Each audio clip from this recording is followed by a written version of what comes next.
gather them all together and say, get ready, sanctify yourself, for tomorrow the Lord will do wonders among you. और फिर ऐसी परिस्थिति में यहोशू आकर खड़ा होता है, लोगों को इकट्ठा करता है और वो लोगों से कहना शुरू करता है कि अपने आप को आपको पवित्र बनाने की जरूरत है, क्योंकि कल परमेश्वर आपके बीच में अलौकिक काम करने वाले हैं। Christians are called saints in the New Testament because they are expected to be sanctified one, like man and woman of God set apart to God. और फिर हम लोग देखते हैं नए नियम में जो मसीह लोग हैं उन्हें संत के रूप में पुकारा गया, क्योंकि परमेश्वर का वचन कहता है वे परमेश्वर के कार्य के लिए अपने आप को अलग किए, उन्हें पवित्र के रूप में पुकारा गया है। In other words, they are to be holy people. और इसके दूसरे शब्दों में यदि आप लोग देखने की कोशिश करेंगे तो उनको कहा जाता है कि उन्हें पवित्र लोग के रूप में पुकारा गया है। First Thessalonians chapter 3 verse 4 says, पहला थिस्सलुनीकी की पत्री उसका 3 अध्याय 4 पद इस तरह से कहता है, This is the will of God for you, even your sanctification. और यहाँ पर वो पहला थिस्सलुनीकी की किताब में परमेश्वर का वचन 3 अध्याय 4 पद में कहता है कि यही परमेश्वर की आपके लिए अभी इच्छा है या उसकी अभिलाषा है कि अपने आप को हमें पवित्र बनाना है। Verse 7 says, God has not called us to uncleanness, but to holiness. पर उसी तरह से 7वां पद पहला थिस्सलुनीकी की पत्री उसका 3 अध्याय 7 पद में परमेश्वर का वचन कहता है कि परमेश्वर ने हमें अशुद्धि के लिए नहीं बुलाया, लेकिन परमेश्वर ने हमें शुद्ध रहने के लिए बुलाया है। And God is saying the same to His church today. और यही बात परमेश्वर आज अपनी कलीसिया से कह रहे हैं।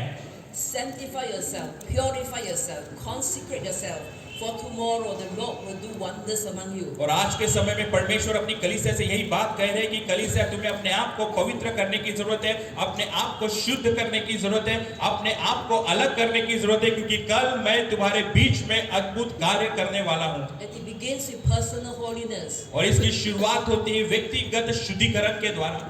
You know, in the sight of God, okay, ministry, you know, is cannot take the importance of personal holiness. और फिर यदि परमेश्वर के दृष्टि में देखा जाए तो हमारी जो सेवकाई है व्यक्तिगत शुद्धिकरण के स्थान को वो नहीं ले सकती है।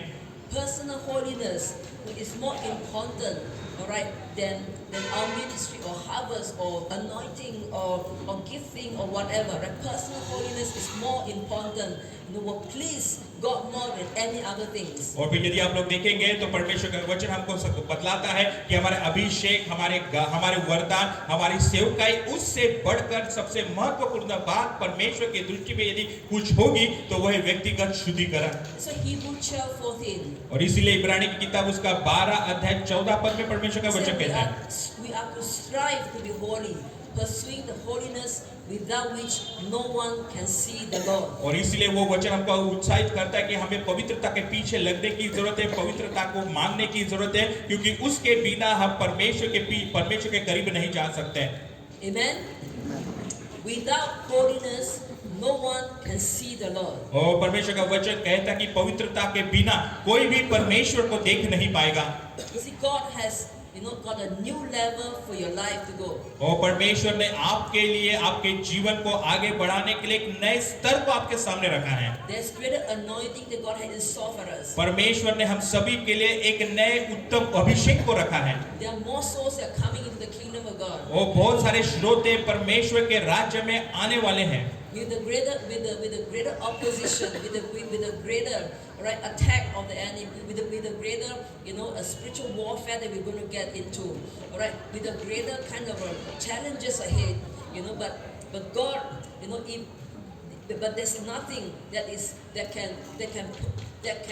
can stop, you know, the work of God. If that is the sovereign will of God, it will happen. और फिर चाहे कितना भी हमारा विरोध होता रहे, चाहे कितनी भी सता The way China, you look at the way, you know, Russia used to suffer for the gospel. और हम लोग सभी जानते हैं चीन के बारे में, रशिया के बारे में, जिसने सुसमाचार के लिए बहुत से कष्ट का सामना किया। Right, great persecution, great opposition. वहाँ पर हम लोग देखते हैं बहुत सारा सताव का लोगों को सामना करना पड़ा, बहुत विरोध का सामना करना पड़ा। But God also raised up a new standard, and God also manifests a new power, a glory, new, you know, outpouring of the Holy Spirit, and out of that season of persecution, you know, that really brought people. I mean that's how revival and that's how souls, millions of souls getting into the kingdom of God. लेकिन उसके बावजूद भी परमेश्वर ने अपने आप को उस जगह में उस स्थान में प्रकट किया, चाहे विरोध हो चाहे सतावट हो, लेकिन फिर भी हम लोग देखते हैं कि बहुत परमेश्वर ने अपने अभिषेक को, अपने पवित्र आत्मा को उन स्थानों पर उंडेला और परमेश्वर के बड़े बड़े लोग वहां से खड़े हुए हैं.